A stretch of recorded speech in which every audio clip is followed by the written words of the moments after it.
Nobody warned Sabalenka.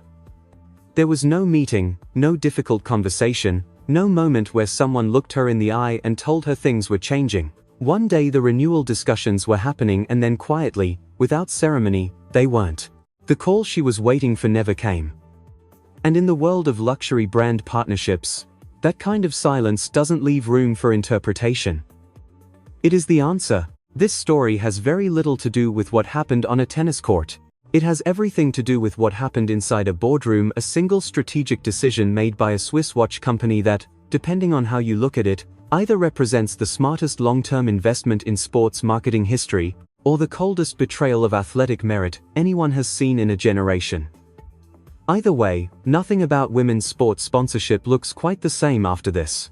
To understand the full weight of what just happened, you need to understand exactly who Sabalenka is, because dismissing her makes the story smaller than it actually is. She didn't just become good at tennis. She became something the sport produces maybe once every 15 years, a player so physically imposing, so emotionally charged, so relentlessly aggressive that opponents weren't just trying to beat her tactically, they were trying to survive her psychologically. By the end of 2024, she had won back-to-back Australian Open titles and added a US Open to her collection. She was ranked number 1. She was the most dominant female tennis player on the planet, and virtually everyone in the commercial world knew it. Porsche had her. Global lifestyle brands orbited her. She had built, through years of ruthless consistency, exactly the kind of profile that luxury companies are supposed to chase. So when renewal conversations opened with a prominent Swiss watch brand, her team walked into those discussions with quiet confidence, not arrogance, confidence the kind that comes from having the numbers, the titles, and the cultural footprint to back it up. They believed the deal was already done. It just needed paperwork. Then the temperature changed slowly. At first, almost imperceptibly. Emails that once came back quickly started arriving late. Conversations that had felt warm and collaborative turned measured, carefully worded, professionally distant. Anyone who has spent time in high-level commercial negotiations will tell you that shift has a recognizable texture. It's the sound a deal makes right before it dies.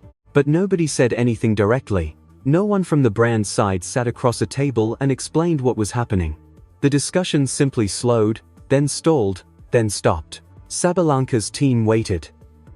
The confirmation never came. And then, before they had even fully processed the silence, the news broke, not privately through their channels, but publicly, everywhere at once. The brand hadn't left tennis. They had found someone else entirely. Someone 18 years old. Someone from Manila. Alex. Remember where you heard that name.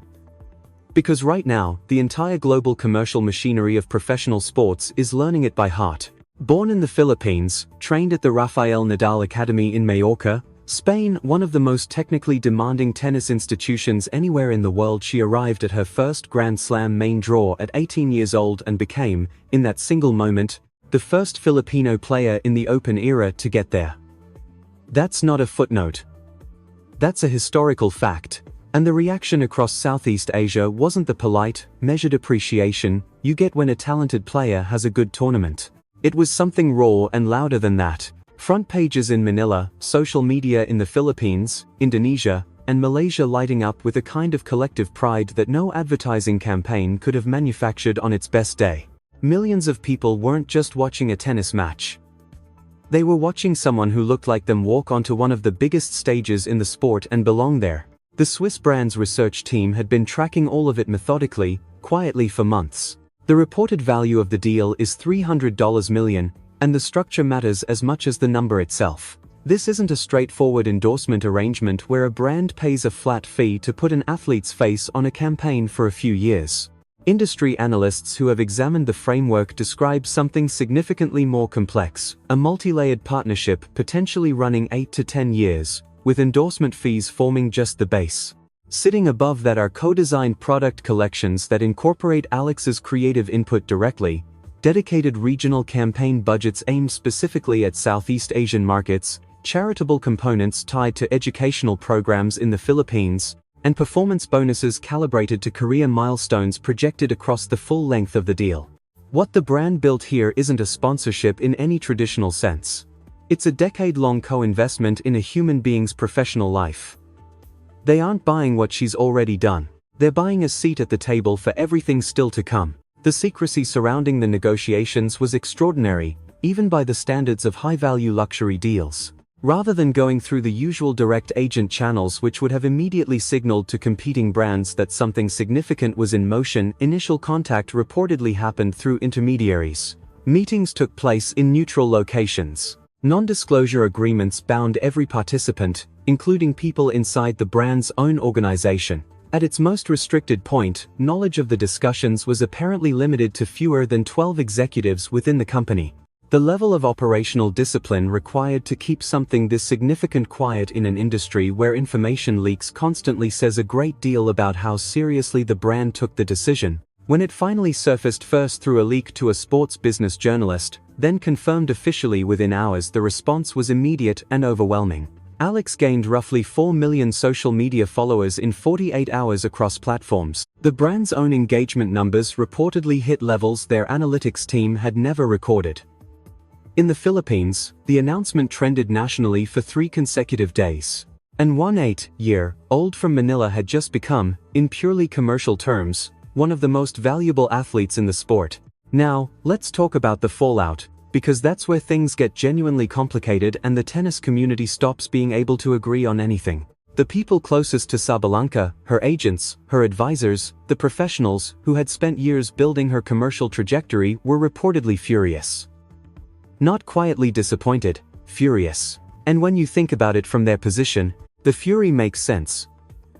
Losing a major luxury brand renewal to another established champion would have been painful but professionally understandable. Losing it to a teenager with a handful of Grand Slam appearances, no major titles yet, and a profile that was still largely unfamiliar in Western markets, that stings in a completely different way. It doesn't just feel like a commercial decision, it feels like a statement. Sources described the atmosphere inside Sabalenka's management circle as intensely frustrated for weeks. There were apparently conversations about whether legal consultation was warranted, whether any existing contractual provisions or exclusivity clauses had been improperly handled during the non-renewal process. Nothing formal came of it, but the temperature inside that circle stayed elevated long after the initial announcement faded from headlines. The broader tennis world split along lines that weren't particularly surprising once you map them out. Veteran players, former champions, and the more established voices in sports media largely stood behind Sabalenka.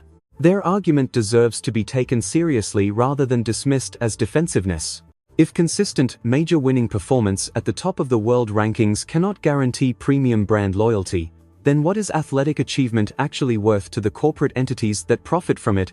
That's a real question with uncomfortable implications, and it doesn't have a clean answer. On the other side, younger players, coaches working in developing markets, and athletes from regions that luxury brands had largely overlooked for decades responded to the Alex signing very differently. For years, Southeast Asian tennis had produced technically gifted, deeply motivated athletes who built genuine followings at home while remaining almost completely invisible to the global commercial machine. Alex's contract felt to that community like proof that the geography of commercial power was finally starting to shift. Both perspectives are honest. Neither one captures everything. And through all of it, the arguments, the industry commentary, the social media battles between competing statistics and competing visions of what sports marketing should value, Alex herself was 18 years old, navigating a level of global attention that would challenge athletes twice her age and experience. That part tends to get lost in the noise.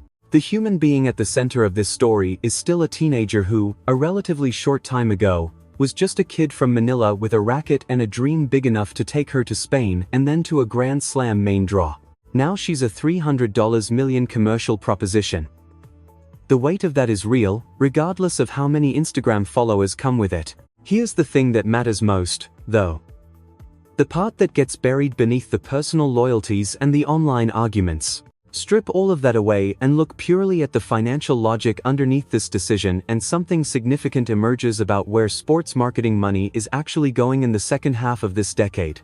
Southeast Asia is home to roughly 700 million people. Within that population, the fastest growing consumer group is adults between 18 and 35, people with rising incomes and a well-documented interest in premium goods. Luxury consumption across the region grew throughout the early 2020s at rates that made traditional Western markets look slow by comparison, and that trajectory is projected to continue accelerating toward 2030. Tennis has been gaining real traction across several Southeast Asian countries, partly through government sporting investment and partly through the emergence of local players who transform the sport from something foreign and distant into something personal and culturally connected. When a Filipino teenager makes a Grand Slam main draw, millions of people in Manila aren't just watching tennis. They're discovering that they belong in that conversation. That psychological shift from passive viewer to emotionally invested participant is something luxury brands have spent decades and enormous budgets trying to engineer artificially. With Alex, the Swiss brand didn't manufacture it. They found it already existing and decided to stand next to it. Beyond the demographics, the deal reflects something broader happening across premium sports partnerships, a deliberate tilt toward ascending stories over established ones. Sabalenka's career is magnificent. That's not a debatable point. But her most dramatic chapters have already been written. The titles are documented.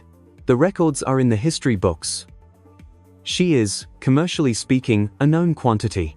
And a known quantity, however impressive, offers a brand something fundamentally different from an athlete whose journey is still visibly unfolding. For a company committing to an 8 to 10-year partnership, the ability to grow alongside someone to be present for the moments that haven't happened yet carries a kind of strategic value that can't be replicated by inheriting an athlete's existing legacy. The most marketable version of an athlete may not be the champion at the top. It might be the one still climbing, the one whose ceiling nobody can quite see yet. That idea is uncomfortable. It runs against how most people intuitively feel about the relationship between winning and reward. But it appears to be reshaping how the most deliberate luxury brands are choosing to invest. Sabalenka's legacy is permanent. No boardroom decision changes what she built on those courts or what she proved was possible. That belongs to her completely. But Alex's story is just beginning. And one of the most precise, most calculated brands in the world just placed $300 million on the belief that a story still being written is worth more than one already finished. Whether that turns out to be visionary or a costly mistake is something only time will answer. What's certain right now is that the rules have changed. The definition of commercial value in professional sports looks different than it did a year ago. And in 18-year-old from Manila with her best tennis still somewhere ahead of her is at the center of all of it. Drop your thoughts in the comments. Was this the right call, or did the business world just make the biggest miscalculation in tennis sponsorship history? And if this kind of story is what you're here for, subscribe because the most important things happening in professional sports almost never make the main stage. We find them anyway,